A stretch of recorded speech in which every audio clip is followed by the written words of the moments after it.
সাতক্ষীরা ৪ আসনের সংসদ সদস্য গাজী নজরুল ইসলামের সদস্য পদ নিয়ে জাতীয় সংসদের স্পিকারের দিক নির্দেশনা বা আনুষ্ঠানিক রেফারেন্স পেলেই আইন অনুযায়ী প্রয়োজনীয় ব্যবস্থা নেবে নির্বাচন কমিশন ইসি।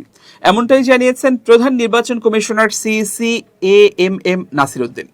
মঙ্গলবার সাংবাদিকদের সঙ্গে আলাপকালে সিইসি বলেন, গাজী নজরুল ইসলামের সংসদ সদস্য পদ সংক্রান্ত বিষয়ে এখন পর্যন্ত স্পিকারের কার্যালয় থেকে নির্বাচন কমিশনের কাছে কোনো লিখিত রেফারেন্স আসেনি। এমন রেফারেন্স পাওয়া গেলে বিদ্যমান আইন অনুসারে প্রয়োজনীয় প্রক্রিয়া অনুসরণ করে কমিশন সিদ্ধান্ত নেবে। সিইসি বলেন, জাতীয় সংসদ সদস্য পদ বিরোধ নিষ্পত্তি আইন 1980 অনুযায়ী এ ধরনের বিষয়ে নির্বাচন কমিশন সরাসরি কোনো পদক্ষেপ নিতে পারে না। সংসদ সদস্যের পদ সংক্রান্ত বিরোধ প্রথমে স্পিকারের মাধ্যমে কমিশনে উপস্থাপিত হতে হয়। এরপর স্পিকারের আনুষ্ঠানিক রেফারেন্সের ভিত্তিতে নির্বাচন কমিশন সংশ্লিষ্ট পক্ষগুলোর বক্তব্য শুনে আইন অনুযায়ী সিদ্ধান্ত গ্রহণ করতে পারে।